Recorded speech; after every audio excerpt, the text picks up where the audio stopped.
Hello,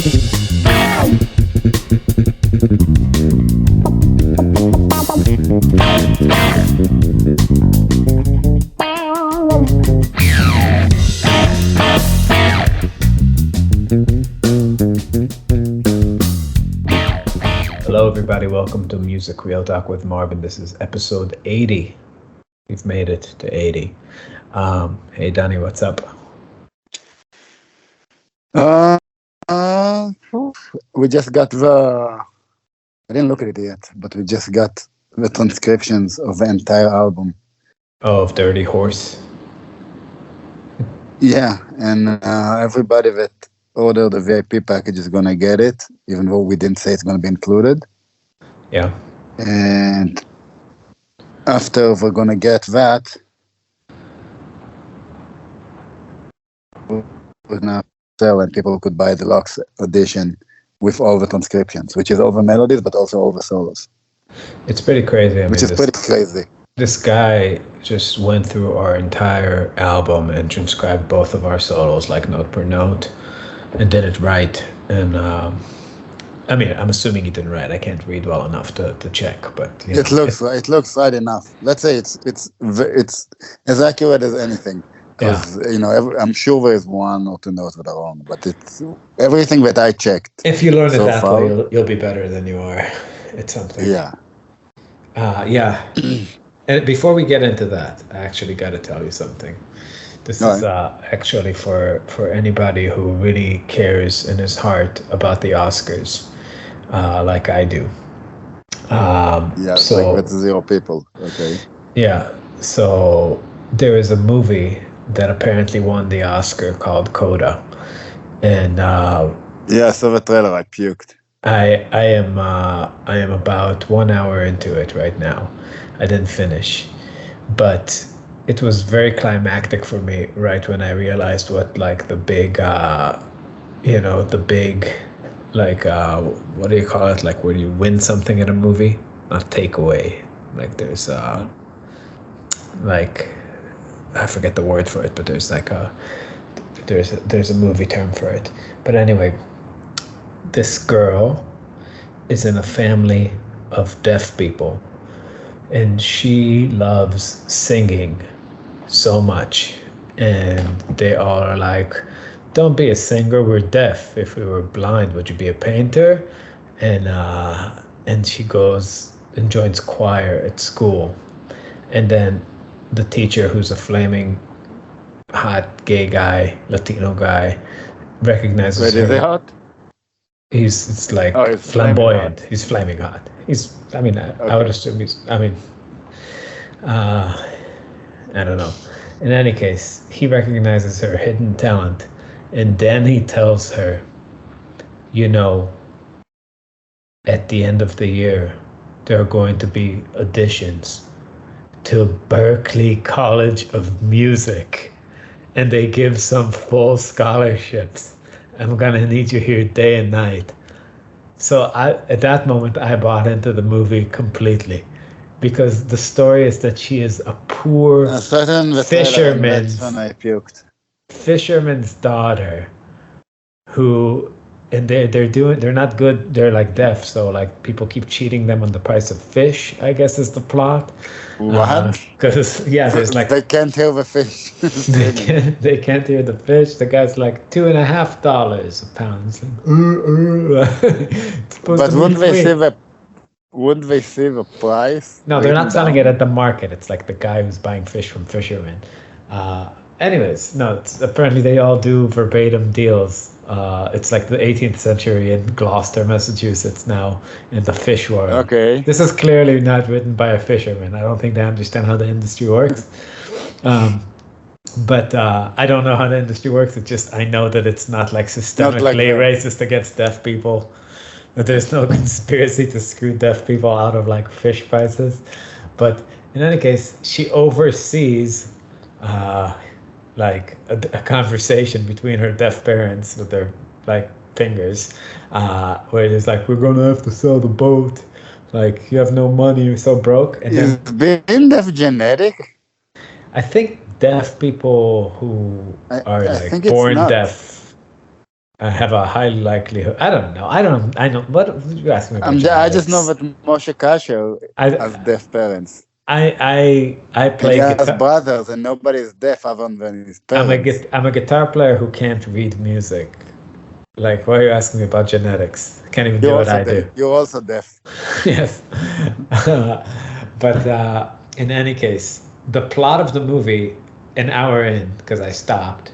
But if I ever finish, which is not likely, maybe somebody can write in the comments if they can stomach this movie. I can tell you what happens. You got accepted to Berkeley.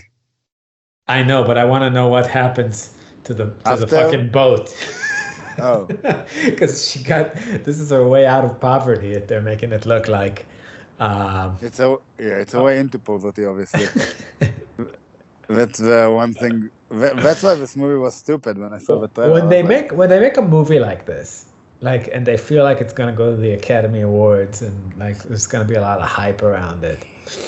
Like, do they sell, like, are they shopping around, like, which school is like a bidding war between Berkeley and the new school and Juilliard and like Oberlin? Yes. To be like, who's going to be the school? The funny thing about this movie is that the pick of a movie, right? Like at the end, it's basically like making a movie about somebody jumping out that life goal is to jump from a cliff.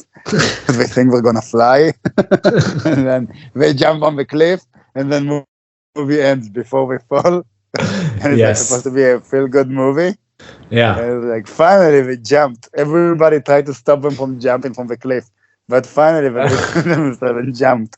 And the end, happy ending. I just want to see Coda too, like the sequel when she's like moving to LA to pursue her dreams. She's like sucking her like roommate's dick to like pay the rent, going to OnlyFans, getting addicted to fentanyl. I was talking to a guy today. Related to that, I was talking to a guy today, and he said that I was talking about being a musician, and he said that his sister was nominated for a Grammy for a bluegrass album, and he said that she's so broke she can't even afford to rent an apartment. She just lives on his other brother's couch. And that's a Grammy nominee. Yeah, I actually can't imagine bluegrass people not living on a couch. No, I know Billy Strings. You think Billy Strings has a fancy couch that they stay on, like a really fancy one? Yeah. It's like converts back. He like shows all the rest of his bluegrass friends. Yeah. Like the guy playing washboard. It's like I just sit in the love chair. I don't even get to the couch. Yeah. So it's funny. So I got that new sewer guitar in the mail yesterday. Yeah, so Paolo wrote you. He was probably thinking like, what the fuck? Yeah, he was thinking about. I explained the story to him. It's quite the story. I mean, because he I talked to him on the phone, because I could see from where he's coming. He's making me like a guitar that's very fancy to endorse, and then I got a sewer this week. But he thought that they sent me one, and this is not what happened. I don't know if I said it on the podcast, but what happened was I spec'd out one for sewer. They said it was going to take 6 months to build. After 6 months, I contact my artist rep there, and I'm like, what's going on with the guitar? Ready. And he's like, it's going to be 8 months. And I was like, it's already been 6 months. It's like, and we were right about to record Dirty Horse, and I was excited about getting a different guitar sound on it. And I was just like, you know what? Fuck it.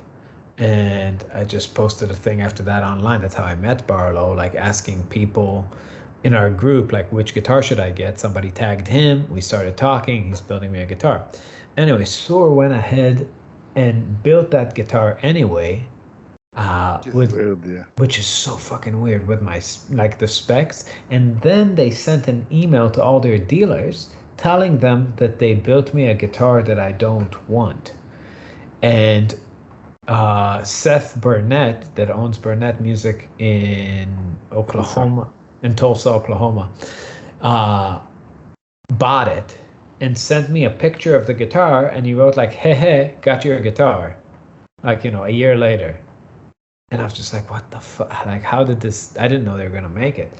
And I was like, I just wrote him, like, can you have somebody play it who can play guitar and send me a video? And he did. And it sounded pretty nice to me. So I bought it from him. And I just got it yesterday. And it's. What did Bauer say? Oh, he just made like a LOL joke, like, haha, Suri sent you a new piece. I can't compete. And I told, so I called him. No, when you talked to him on the phone. Oh no, he said it's fine. It's funny. He said my guitar will be ready in a few days, and I intend to. Yeah. Is he cool with it? He's cool with it. Yeah. Yeah, because I can see how he's not going to be happy. No, I mean I'm not. It's not like I bought it from them or we had some sort of deal worked out or signature. They basically did a very weird move, and yeah, and I got it anyway, but. It's much better than my other Sura, I have to say. Yeah, but also fuck them. Yeah, fuck them. I'm done. I'm done with those fuckers. I'm not. They do make good stuff, but it's like Jesus Christ, we're annoying people. Yeah, I mean, I don't know. I think the way of the future is to go small. I mean, I have no boner for like Fender or Gibson products whatsoever. For you to get on Fender. No, I mean, but yeah, I mean. You know, Corey Wong's on Fender, but who else? Like name. But I was about to say that it's like the day we're on Fender, it's not gonna matter. Like we're gonna be like, hey, can you get us on Corey Wong's podcast? We'll be like, no. No, yeah. I mean, I think there's a sweet spot of company size.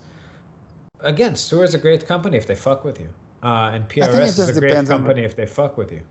Yeah, I think it just depends on also the specific person that can do something. Needs to be a huge fan of yours. No, you can't go in there through the artist department, through the reps. No.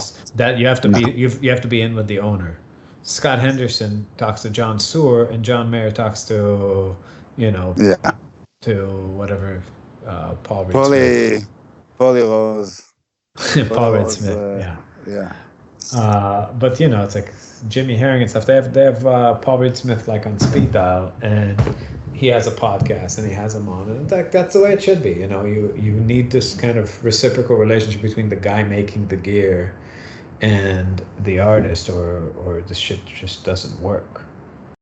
All of this rap is such a weird job to still have. One of the strangest. It's like, but again, for that industry, I think it kind of makes sense. It doesn't. It's like they and our people. It's people that have a job, but sometimes at some point it meant something, but now it's basically useless. In record companies more so than in gear companies. I mean, gear companies still do massive business. The problem really is that the artist programs are, when you start having weird corporate meetings about what makes sense to do, that's how you like arrive at the things that make no sense to do. Like to try to get Instagrammers as your artists. I was actually about just to say that there is, like, Rick Beato it might be easier for him to sell some type of gear. Like you said, everybody moved to eighth or something. Rick Beato would be great at selling a $15 to $100 product. But Scott Henderson would be great at selling a $3,000 product. No, yeah, he was great at it. But I'm saying, like, you know, you don't need to move a lot to make it make sense for the company. I know, but I'm saying it's not the same as it used to be. It's like even when we were like 15 years ago, like we would look at the gear that everybody has. But I know people still look at gear, but it's like you said, it's more like a... No, I mean, it kind of feels to me like everybody's just finding somebody to fuck with them, and then they have... You know, like Chad Lefkovich has those saxophones. I don't even remember the name of it. And then everybody is using the SYOS mouthpieces, and it's like all that stuff. It feels to me like nobody cares, like about their gear really. I know it's fine to say, but like all the people endorsing gear don't care about the gear now. That's what it feels like. Yeah, I mean, You know, it's it's like more. I really like CO1 mouthpieces, and I think it's 1,000 times better than my other mouthpiece that I had before. But it's not like I went and they let me design stuff. Like I think they have issues with even with the mouthpiece that they have, which I really like on Tenor. I feel like there's an issue with the design, which I just don't get what they did it in the ligature. But it's not like we're gonna design something the way I want it. Do you get what I'm Well, saying?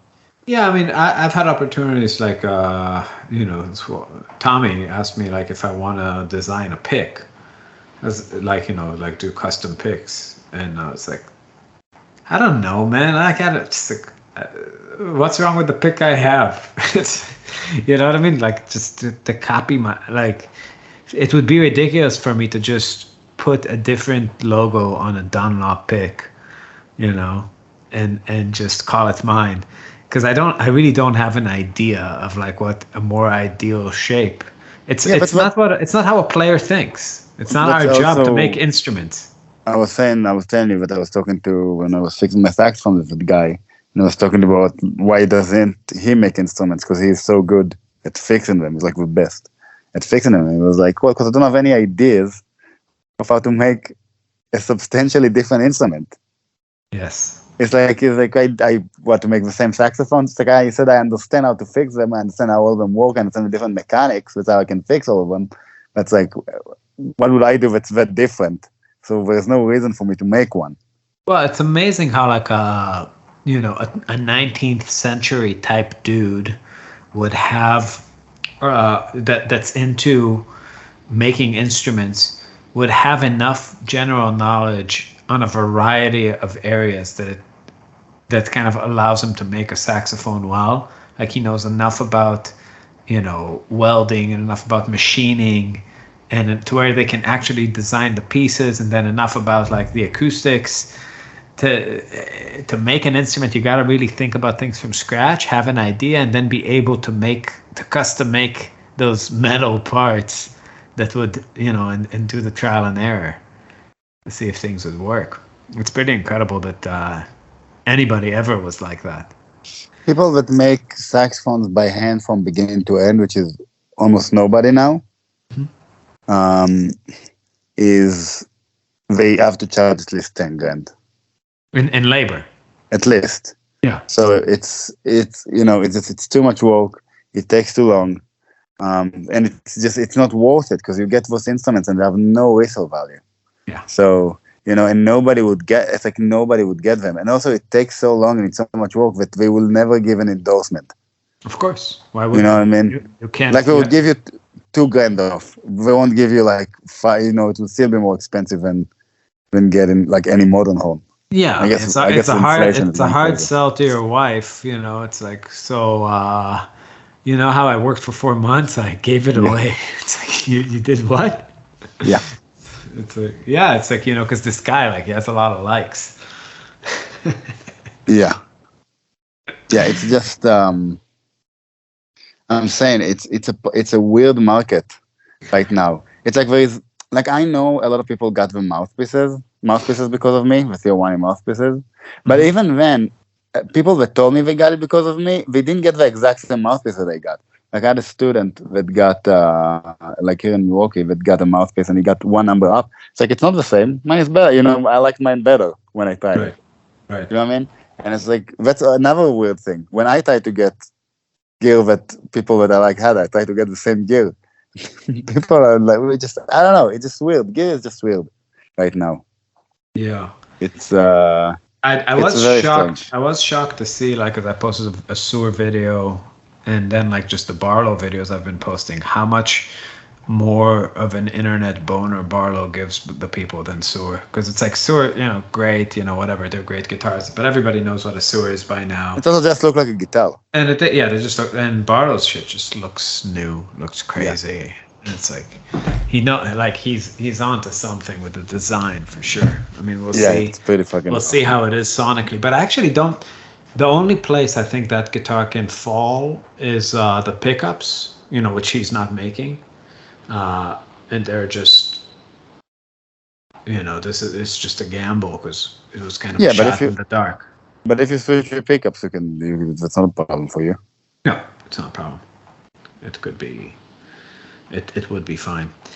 But yeah, it's interesting to have the Soar. It's, they really, first of all, my last Soar, they fucked up the neck. Like they didn't fuck it up, but they didn't do what I asked. I asked for a D shape, and they gave me a C shape. And man, it's a subtle difference. That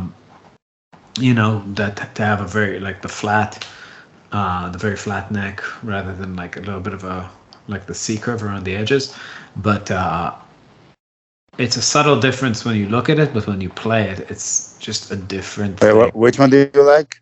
I like the D shape. Okay. So it's like a thinner back, and less of a handful. And they did that. They did the electronics the way I asked. First of all, it's the first guitar I played with a humbucker on the bridge, basically ever. And I'm into it. Like I've been playing more and more bridge in recent years, just in shows, and it cuts more. It's nice. I think it's going to actually change a lot of things, because for soloing, I think I'm going to hang out there a lot more now. And then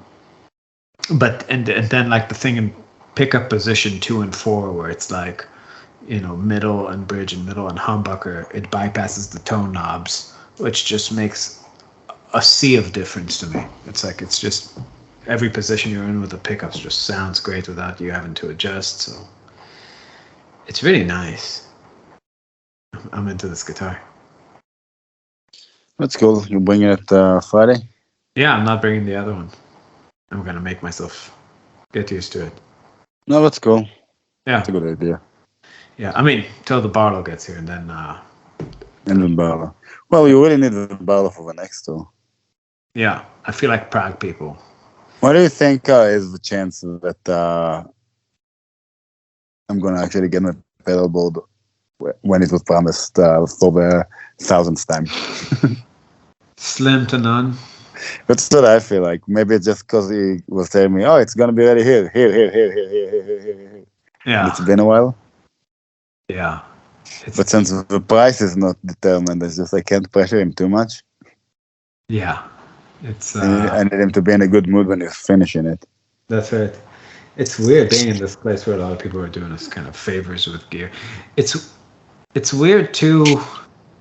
Like if child me had this amount of toys that I have now, I would just be like coming, just like like Arnold Schwarzenegger and. What you would do, honestly, if it was like even when we just started, if you had all that stuff, you would just play a different guitar or different thing like every song.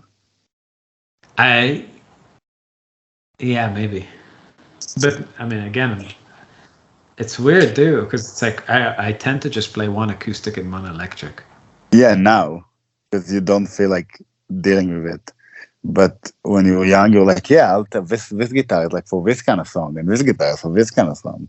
Yeah, I was trying to think about it today. Like, would there be any reason to bring two sewers? No. Yes, but no. Well, like why? Because if I break a string, it's like, who gives a fuck? I'll change a string. Oh no, not even break a string. It's the same with me. It's like if I can have a mouthpiece that has a complete different tone, like much darker or brighter, and I can be like, oh, that's for.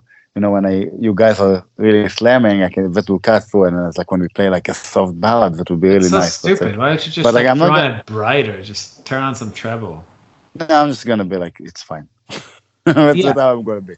It's like it's who gives a shit. And even in the album, I'll be like, yeah, I'll just EQ it if I need to, or just turn volume up, volume down. I see, like, if you have songs in like alternative tunings, like a drop D thing, you don't want to like tune your guitar in the middle of a show. Yeah, but you just would not do it. I would just not. Yeah, I would never just. I would not put the guitar in that tuning. That's what I'm saying. Like all this stuff makes sense only if you stand there like a scarecrow and somebody just hands you the shit. That's the only way. It makes sense. Like Stevie Ray Vaughan, like when you see like his guitar tech, like throw the guitar on him. Yeah, like if you have to open a case. Oh, the idea of changing, I change strings every always day. Like to do it on twice on two guitars. My saxophone at home has to be out all the time. It's like I cannot take it in and out. It's like it takes me a minute, not even. And it's like I cannot do it. I have to just have it out so I can play. Yeah, I never put guitar. I mean, with gypsy guitars, it's actually a problem because you should keep them humidified. But I just with saxophone too. I can't bring myself to keep them in there because it's like I just don't play them. Like Coda, like they sell us $100 cases to keep your reeds. And I was like, dude, I would never take my reed off my mouthpiece. It's like I take it when it's broken or when it's done, and then I put a new one on, and then I won't take that one off. Like I just don't want to deal with it. I'm home. I want to play, even on tour. It's like I just want to play. I don't want to deal with the shit. Yeah. So definitely not big into maintenance. So it sucks. So can we talk about how come you can't find a gig on a Monday in Colorado? And when is it? In June or July? Yeah, there's a lot of change because it wasn't just Colorado. I had a ton of issues with too. A ton of issues in a lot of dates. So do you think this is the end of a phase of American attitude? It's tough to tell. I think what happened is people opened up and there's just no business. So a lot of places are closed for at least a couple of days. And also people don't want to work. So it's not worth it for them to keep the people on because they just can't get enough people. Yeah. There's a thing that, I'll give you an example that you know personally. You remember when we met, you dated Kelly, the waitress, right? Yes. And she would go and work and would tell us how much she made every time. And she would do sometimes in the middle of the week, like Monday or Tuesday, she would do day shifts. And she would make no fucking money. Right. At a restaurant, right? So now weekends she would make good money. But doing Monday, Tuesday, she would make no money. So I think now people just don't want to work Monday, Tuesday. My memory from that thing is that like on a good day she'd make like $200 or $300 would be like the top, and then she would calculate her job and her life as if every shift was $300. Yeah, sometimes she would even make more. Sometimes she would have like a huge tables, and she would make like $400. Yeah, like $400. But then she would like talk about how, basically do her projected earnings with best case scenario every day, and then treat every lunch shift as like a total shock, like a totally unpredictable event, even though it would happen consistently all the time. Every month was the same. Like it always averaged to the same money. Yeah, and I think people just don't want to do it now. Because a lot of places all over the country are just not open on Monday, Tuesday now. Just not do the no money shifts. I talked to Urban Artifact. They were like, yeah, we're not open on Monday anymore. That's incredible. Well, we talked to the guys from Consider the Source about touring together, and their manager told us that they don't play Monday, Tuesday, Wednesday. Yeah, which is on tour. So they prefer to sit there and teach online lessons on tour for 3 days a week. So they basically only play. They go on tour, but they're just to us. We would call that weekend tours. Like we wouldn't stay on tour. We would, even if we did that, we drive home. No, we wouldn't, because we wouldn't drive home from like Colorado and then go back. We wouldn't go to Colorado. We wouldn't just go to these territories if we couldn't figure out a way to make every day work throughout it. Yeah. We would just do weekend tours. I mean, they're doing weekend tours all over the country, but they're still doing weekend tours. It's not a tour, in my book at least. But they're not unique at that, It's weird with them specifically because they're an instrumental band. Listen, if you're Paul Simon and you want to take 3 days off and you've just made like over 4 shows that week, like $3.7 million, yeah, I get it. It's not the same. But if you're hustling, it's like it's a weird. again, every band figures out a way to survive and what works for them, but it's certainly a part of the problem that that bands and venues accept this premise, because I know that people like that want to see us, most of the would go out on a Monday the same that they would go on a Thursday or a Sunday. Yeah. Like, what's the difference? Like, I understand you can't only play Fridays and Saturdays. Yeah, I would say this, that $1,000 a day, or even when we are now, is good. It's not great. Like in a great show, we make great show would make much more than that. But it's good. It's a good show. Like, I'm very happy if we make $1,000. Okay. Mm-hmm. Like like consistently, I would like to average it at where we are now, right? And if you take into account that some shows are like $3,000 or $2,000 or whatever, and then some shows are like $600-700.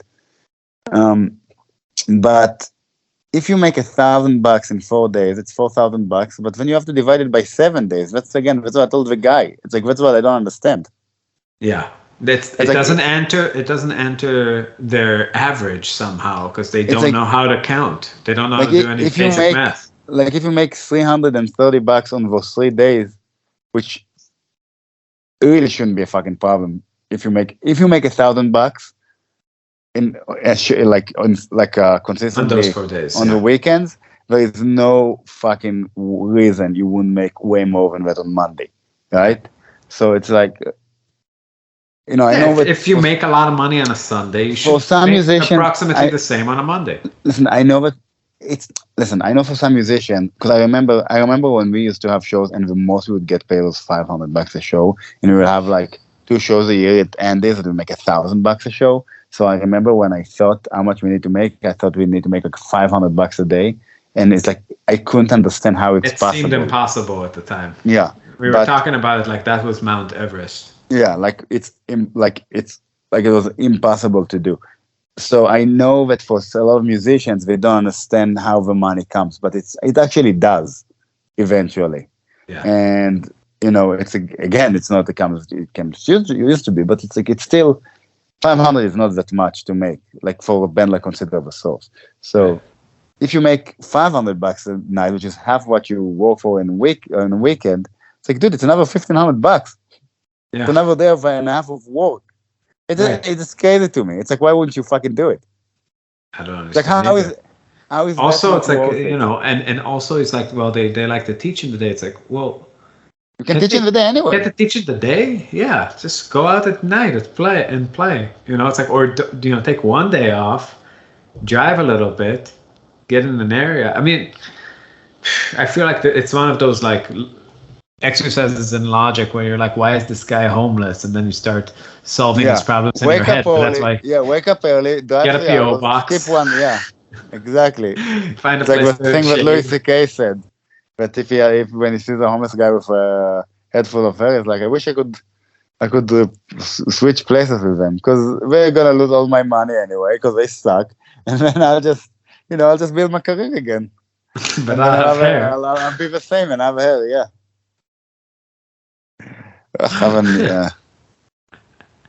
So good. Yeah, I like Louis, even though I didn't like the last special, but I do like him. I didn't see it. I thought it was disappointing. The one before was great, but yeah. Anyway, point being is I don't get it. But a lot of venues are like that too. And listen, I remember when Knitting Factory decided to never work with us again. It's when we played the Slowdown, and it was many years ago. And it's like we bought, I don't know, barely bought anybody. Bought 20 people, maybe 15 people, to 17 people. I don't know, something like that. Like, not a lot of people to the Slowdown in Omaha. It was a small room on a Monday, and tickets were $15 or whatever. And they had a thing that they need to get production, and they basically wouldn't work with us anywhere after that. And it's been 6 years since then. It's been more than that. 7 years, I don't know. Whatever, it's been a lot of years, right? Yeah, it has been more than that, you're right. Joshua came with his mom Yeah. It was like 7 years ago, whatever. It was a while ago. Yeah. But the point was that they made, let's say 17 people. It's like they made at the dough 170 plus, plus half of it, which is like 85. So we made 255 at the dough, took almost all of it. Right. But we sold merch for like $200. So we made a little bit of money, which back in the day was fine. Now I wouldn't be able to afford to pay anybody and, get a room. But I'm saying back in the day it was fine. Right. So we made a little bit of money, which was definitely better than zero. The bartender made a little bit of money. It's like the door guy got paid, the sound guy got paid. Yeah. So it's like, to me, it was like, yeah, it wasn't a good show, but it's like it's better than staying closed. But for them, it was like, nah, it's better. It would have been better to stay closed. Exactly, and that's the shitty mentality. That's the real problem in logic. And to me, that's real game over the long term. You're a dead man walking if you think that way. Because if you start getting into this mentality that no one moment makes you and breaks you, then you start having less of those moments that make you, and they don't understand that it's a gradual thing, even for a venue.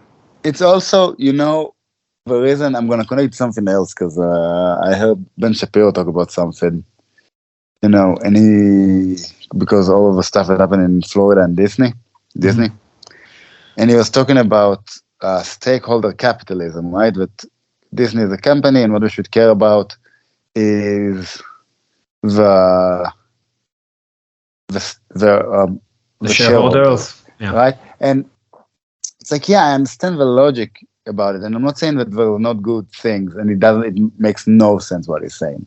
But my issue with that kind of thinking, is that it's the same way with the venue owners that we're talking about right now. It's like, the point, if you think about what's the point of being a venue owner, there's not enough money in it compared to the work. There is no reason to have music on Monday, Tuesday, Wednesday, Thursday, Friday, Saturday, or Sunday. And that's what the Walnut Room decided, and now we're a virtual golf place. It's just, the point is to make good shit. No, the point is to be a good venue. Once you want to just earn, to maximize profit, then any person with a brain will see that being a venue is not the best thing you can do with a room. Yeah, it's like if somebody had chairs in Marbin, they would make us stop playing Fusion. Yeah, they say, why not bring a hot singer? Why not play covers and play weddings? Yeah, it's and it's, to me, so my daughter loves princesses. She loves Disney princesses, right? So like Cinderella, Aurora, take all of those ladies. She is so into them, and I do get her those dolls, and and it's worth it to me, right? It's from China. It doesn't cost a lot, and she's so into it, like changing their outfits, whatever, putting shoes on, shoes off. She's so happy. I found out that this woke ideology and gender ideology in Disney's been going on for a long time. With like all the dolls, the genitals have been removed and mutilated when you were in the 80s. Never a dick on a Ken doll. Well, she doesn't want any of male dolls. but so I'm saying she likes it so much. It's like, to me, to spend $10 on something. It's like, if I want to be I don't know if I would be as happy if I got a self-driving car. Okay. You know what I mean? Yeah. Like I would be like, really like, dude, this is fucking, like I would go in it. Like we just got her something, and she's like looking at it and putting the shoes on, and she's like, wow. And it's like, maybe if I got a self-driving car, I would be like, wow, it's so awesome, wow. And I'll be telling you all the time how awesome it is, right? Or if you get like a $40,000 saxophone, if you get like one of those guitars that are like $70,000 acoustic ones. Yeah. It's like I'm saying. So it is worth the money. So I do get the idea of, made in China thing. But if you look at Disney, and it's true for the newer movies compared to the older movies, and it's true for the dolls. I know I went on a rant, but I hope people will stay with it so it makes sense. If you look at the dolls, they're so shitty. So I'm saying nobody would make it by hand and be like, oh yeah, that looks good. Yeah. You know, like what happens if with a shareholder capitalism is that they're trying to be like, yeah, that's good enough. That's basically what it is. It's like good enough, good enough. It's like Subway. How can we save 10 cents a bread? Just put plastic in it. Yeah. You know, it's like it's good enough. It looks, smells, and feels enough like bread. It doesn't. Right? You remember when we ate Subway on the road in the middle of Texas because we had no fucking choice and it felt like fucking shit immediately. Yeah. Because we haven't eaten Subway in so long, and it's like, dude, this fucking sucks. It smells bad. It feels bad. No, I mean, I absolutely agree. I think that this idea of cutting quality because you feel like you can get away with it, and some of these corporations do, you know. It's all they do. Like there is, you know, in Pinocchio, you know, in a couple of years you're gonna see Disney movies too, and like in Pinocchio, if you see just the details that we put into like all the cuckoo clocks that Geppetto makes, it's insane. But then if you look at even Beauty and the Beast, the characters on the sides, they freeze all the time. They didn't animate them. Yeah, and it's like, and the newer ones, it's the same. It's like they don't. Well, the newer one is not even made by hand, which is you can really see it's not as good. And then there's not as much detail because we're like, yeah, it's good enough. Yeah, you know what I mean? It's like we're gonna make the same amount of money. We're not gonna spend all that money to make it good. Like you don't think like that. You're not like. You don't think like, what's the cheapest gear I can get? Like, can I get cheap enough gear that we all fit in a Hyundai? Right, right. You know? Yeah, I mean, a lot of bands do that though. The move to fractal and stuff like that. People are like, you know, stage volume, blah blah blah. It's like it's not that. It's like it's cheaper, it's less to carry, and you know, it's less control to the musician. More control to the sound guy. We can be in a minivan. We can be in a minivan instead of a van, which is way cheaper. So it's like, yeah, that's good enough. It's, you know, people like it. People still like it.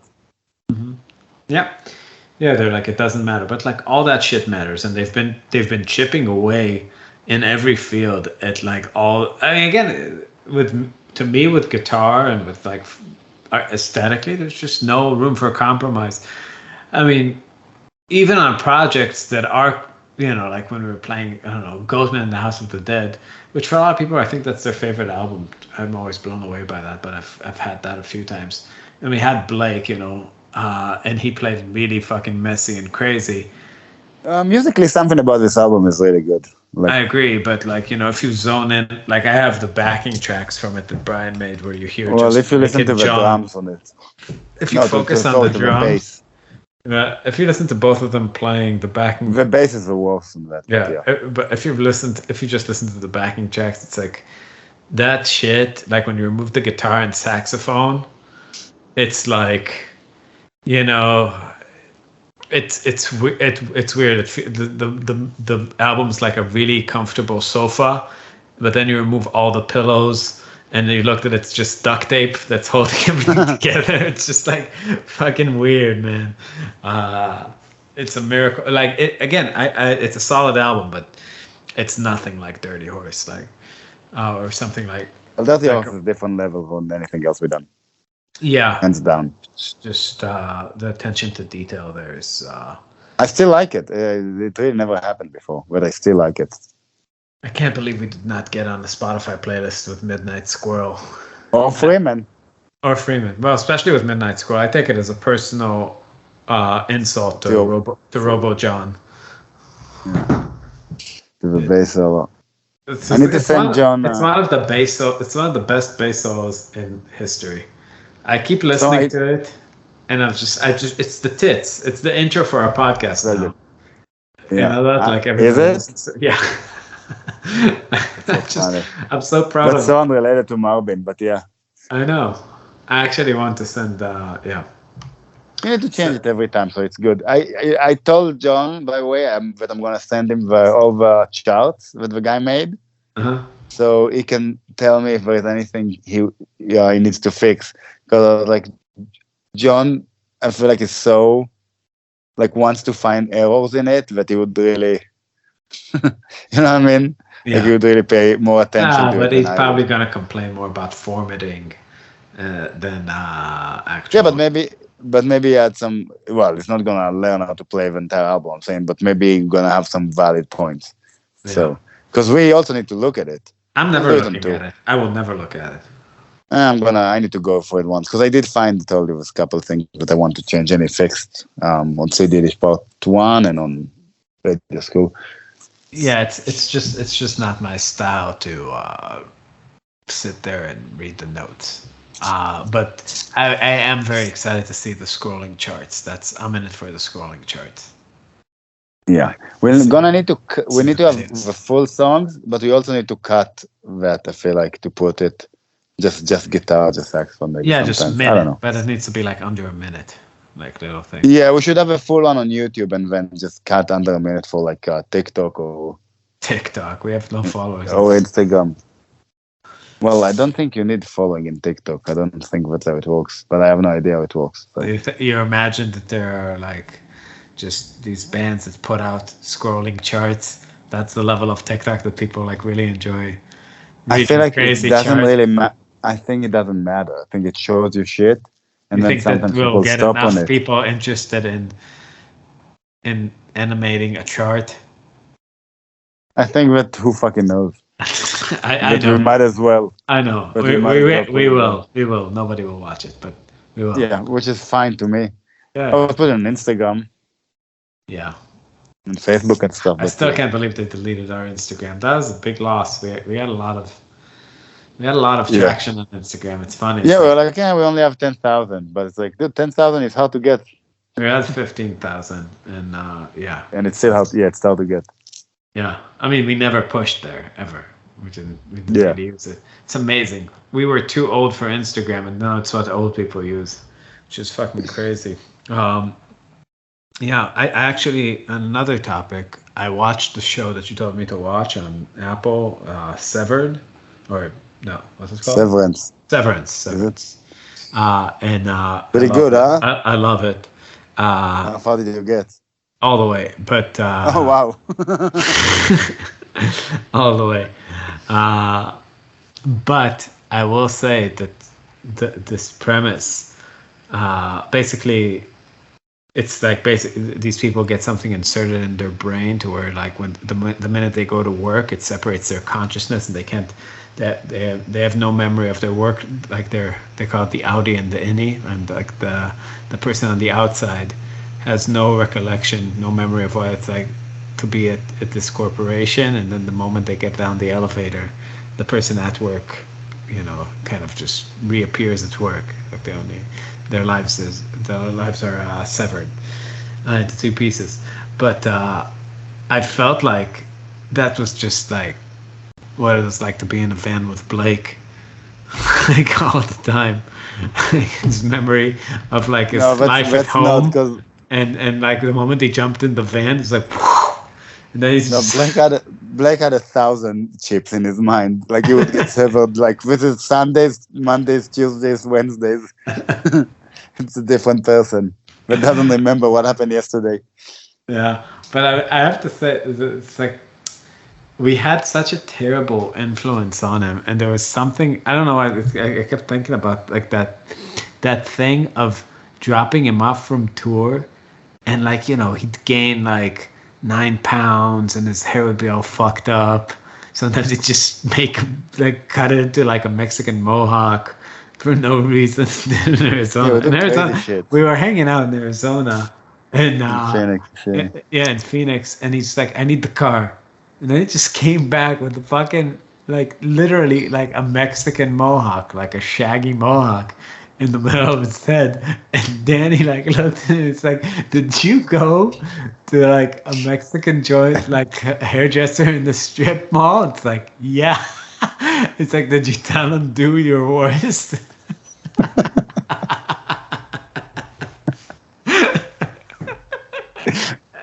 He didn't respond to that. He was very angry because he was like, he literally like went, drove around, saw like, how do you say hairdresser in Spanish? I actually don't know. Yeah, I know how you say hairdressario, and he stopped there and he went in and then he's like told the guy I don't know, he doesn't speak Spanish, to do his worst. And he came back and he was literally in his eyes, I could see that he was expecting a compliment. And it was just the craziest moment. Like it's instead of blackface, it's like Mexican hair. You know what I mean? It's kind of racist. It was fucking weird because he was unhinged, but it really did feel like that scene in Taxi Driver where Robert De Niro is like losing his shit and he's about to go shoot people. People don't understand.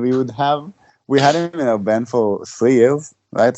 4 years. 4 years. And every time we came to a place, people thought it was a different drummer because he would look so crazy. You know, it's like if you have a mustache, everybody just remember the mustache. So it's like he would look so crazy, but everybody would think we have a new crazy drummer. Yeah. Yeah. A lot of people think we had like 8 drummers because of him. It's amazing. Yeah, but what I wanted to talk about is just every time we picked him up, it's like we would just drop him off from the last tour. And we were touring a ton back then, but like we would drop him off from the last tour so much crazier and in such like bad shape.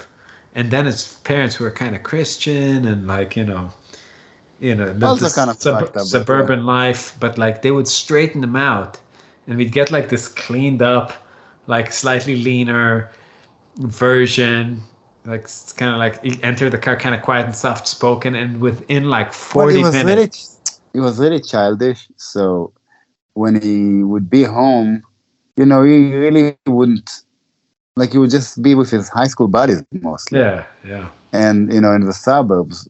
But when we took him on the road, it's like drinking, like women. People smoking weed, women would drive him nuts, like women drive him nuts. So we just, we give him all the things that he wants, but he doesn't really interact with at home. Yeah. So. It was pretty crazy. Yeah, it was fucking psychotic. So crazy. I remember the second tour, he was like talking to us about legging. And remember we called him Bilbo Leggins? Yeah, Bilbo Leggins, yeah. Called him a lot of things. But legging, he was like, do you guys do ever do like... We need to name a song Bilbo Leggins. Yeah, that's actually true. We're going to have so many albums named after him. Yeah, it's like, do you guys ever like leg? Like women? I was like... No, he said that he was legging her. Yeah, I was legging her. And I think that was what he thought playing footsie. It's like a word for that, even though it's not a word for that. But it's when you sit on the bar and there's a lady next to you and you put your leg on her leg or something. Or like if she's sitting and you're standing and you go to hold her, but you go next to her and then you put your leg on her leg. Yeah, like non-intentionally, intentionally. It's like literally the creepiest shit. If you guys, like if your skin is crawling a little bit, you're getting it. It's homeless sexual harassment on the bus. Like on the train and it's too crowded. And there's a freak that's like a second before they pee on you. Yeah, we really had to fucking pull him off. It was really not cool. We were really on edge with him every time there was a woman, so he wouldn't do something terrible. Yeah, no, I mean, I remember like I had to Google things like, is there like an IQ limit to sexual harassment, like lawsuits? But we really kept him from doing things. So it's not like we let him do crazy shit. No. We had him on short leash. We were policing. Yeah, that's as far as it went. We did police him. And it was also good that he was so crazy that I think women just stayed away. No, there was this one who didn't. But she was so into him. She was really. No, it was very consensual. Oh, yeah. We're not talking about the same one. We're not talking about one from Boston. I'm talking about one from Texas. Texas? Which one? You crazy? That's the one that was so into him. She came on tour with us a few times. Of course. Yeah, Christine. Yeah, I remember her. That's so. I don't remember the joke I made in Arkansas. You kept telling her that he has to marry her. Yeah, I told him he didn't want to. That was one of the craziest things because he would want any woman, no matter what she looks like, basically. But then the one woman that wanted him is just, you have people just have this instinctively, if somebody really wants them, they don't want them back. Yes. And finally, a woman really wanted him, and he didn't want it. I could do better. That's like, yeah, exactly. And it's like, you're crazy.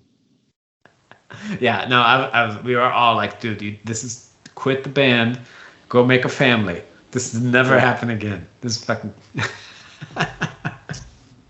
It's amazing. It's amazing that actually happened. Like it now seems like this long, weird dream, and I was like, I just think like the moment to moment would be unlivable.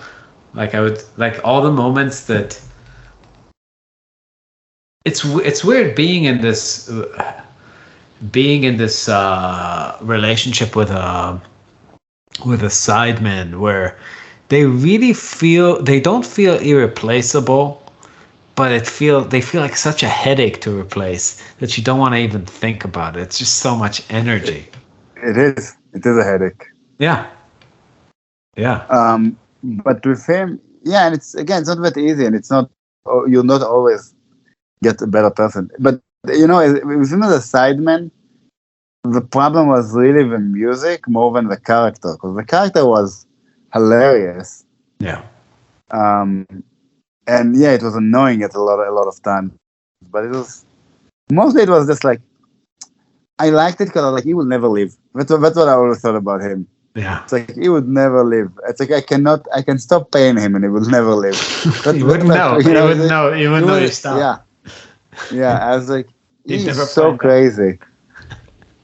Like, he's so crazy. It's like, I feel secure. And his craziness. I just love, it's like, I feel like it's a fish day. And then just like go to like we're all like, pay what we all make on the gig on lunch, Yeah, you just go to like this. Shit. Yeah, just go to this restaurant like with white tablecloth service, like fucking guys are serving him fish in tuxes, spend like 5 days pay like a meal. Nah, but like, like insane amount of money compared to what he's earning. We know what he's earning. Or go get a massage. And listen, I actually think it makes sense. Like at the end of the tour, you want to splurge on yourself. You sit in the van for so many hours and slept like shit. Go get a massage. But why would you do it in the middle of tour? You know what I mean? Yeah. That's what you would do. It's like, oh my God, I feel like shit. We got a massage. Oh, I feel good. 20 minutes later, I feel like shit. Yeah. You're back in the same place. Dude, it's just good times. It's just, yeah, but I'm saying it wasn't bad to hang out with him mostly. But he was crazy, and you were like looking at somebody like, this guy's out of his fucking mind. But it was better than most of the sidemen we had. No, of course. I mean, again, it was all, I feel like it was like, you know how you love your baby? It's kind of like hanging out with a baby somebody else loves. No, it's more like not your baby. It's more like a pet. You're like, yeah, it barks all the time, but it's like, yeah, that's what it's supposed to do. Yeah. You know what I mean? It's it's a duck. It gargles and shits everywhere. But it's a duck. It's like you can't be mad at a duck, and the duck is not mad at you either. Yeah. It's like the duck doesn't want anything from you. You don't want anything from the duck. Just the duck needs to play drums like a normal person. Stop slowing down in the red line like 40 BPM. I just remember one time we confronted him on like his time, and he's like, a lot of times. A lot of times, but one time I'm talking about, we're like, it's like it keeps speeding up, and slowing down, and he's like, people like it when it fluctuates. We're like, no, nobody. I don't know. No, nobody likes it when it fluctuates. Nobody likes that. It's like, that's the craziest thing to hear a drummer say. It's like, talking about good enough. For him, it was like, yeah, people still like the show. Yeah, it's exactly that. Yeah, but they thought that you're retarded. Like we had people tell us, it's like, dude, you guys are such killer musicians, but what's going on with your drummer? You know what I mean? Yeah. And it's like, and to me it's sad because the way I viewed the music, and I still do, I would rather have him play than Greg, that wasn't better drummer than him. Yeah, that's true. And I felt like I could do more stuff with him. Like it was just the issue was the shape of the hurdle. You know what I mean? Because Blake it was like running through like a ninja course. You know what I mean? Like there were a lot of obstacles and it was tough, but for the most time he was trying to play a rock groove. But the way it was to play with Greg, it looked like you're just running like a marathon, and then all of a sudden the hurdle would just come up from the ground, hit you in the balls, and then you're like, what the well, fuck? it'd be like a 200 feet hurdle. Yeah, like there is no way to jump it or go around it. And, so as far as we were concerned, I think it was better. Most part, some stuff was embarrassing, and it got worse. What it was really like to play with Greg is that, because I'm comparing Blake to the actual track you run on, but to play with Greg, just a different marathon runner would come and beat you up. That's more like that. And so yes, it's just and again the hangout, like Greg and I got along pretty well for most of the time. You and Greg didn't, but Greg didn't. Most of the time got along pretty well, me and Greg.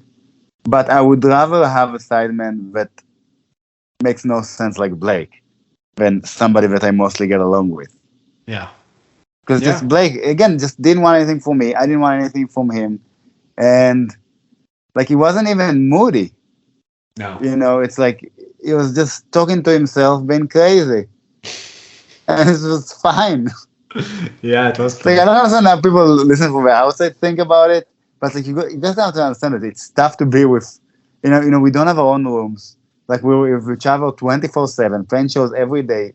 Like the stuff about Blake that drives me nuts is that it took him like 4 hours to set up his drums. And like no matter how much time you give him, he won't be ready. Like you can give him 10 hours and he will still not be ready. It was not well adjusted. I bet him that he won't be able to set up. I think I gave him like 2 hours, and I made a bet that he won't be able to set up his drums in that time, and that like we would get everything set up, get the merch, go eat, come back, do all that stuff, and he still won't be set up. And he's like, okay, let's bet. And I was like, I said, yeah. And I was like, if I don't need anything from you, whatever you want if I lose. But if you lose, I don't even need anything from you other than to tell you that I told you so and gloat. And he could not get it done. Because he was so crazy. Finally forgot you bet. Yeah, because he was so crazy. He would go around the drums, go back and forth, forget what he's doing. Like, it was insane to watch him. Like, if you watch this person, you're like, how can a person take so long to set up so little? Everett sets up before I change my strings. Yeah. Like, finishes. He doesn't even put the fucking stoppers on the cymbals, which I don't understand why you would put there. With like that little piece of like felt.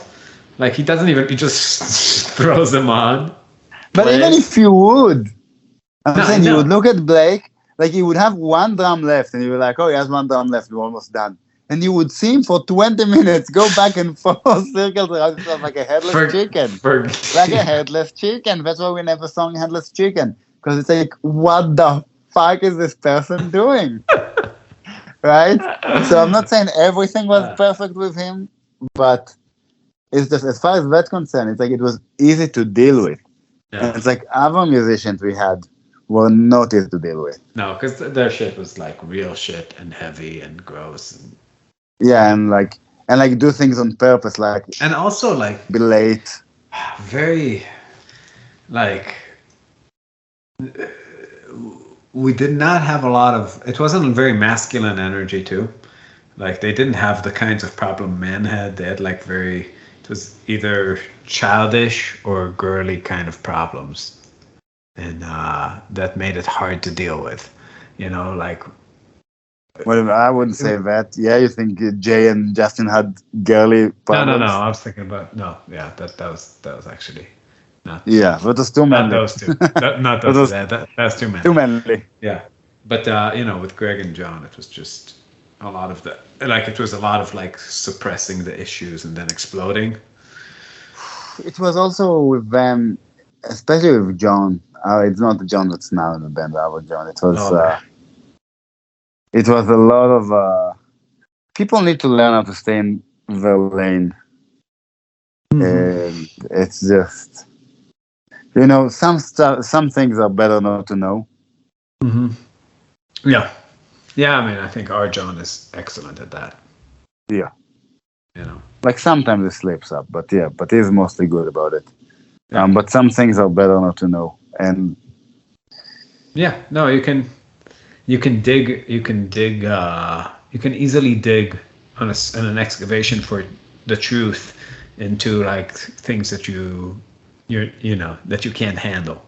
Yeah. But on the realities, the mechanics of a band, of the relationships, you can get there very easily. So yeah, you got to stay in your lane. I agree. Okay, we need to wrap this up, guys. We're on tour. This is coming out Friday, and this is our first day of tour. So tonight we're playing in, where is it? Somewhere in Illinois. Peoria or Urbana? What's first? Either or. Check our schedule. bandsintown.com/Marbin. We're all over the Midwest and some kind of Southie areas. Midwest mainly this time, and then Southeast next tour. Thanks for listening. Where are we going this tour? Like Urbana, Missouri, Kansas, Iowa, Midwest. We're going to Iowa this tour? Yeah. Iola. That's in Wisconsin. It's in Wisconsin? Yeah. Oh, so we're going to Wisconsin. Yeah, we're going kind of like weird. We're going, now I remember, we're going to Illinois, to Missouri, Arkansas, then up to Missouri, Nebraska, Minnesota, Wisconsin. Like we're going all around Iowa. Yeah. We're circling in Iowa. We're doing, hopefully by the time we're done, Iowa is going to fall. Exactly. God will smile. Yeah, God will smile him. Yeah. Alrighty, great. See you next time, guys. Listen to talk to you tomorrow, download the podcast. See ya. Bye.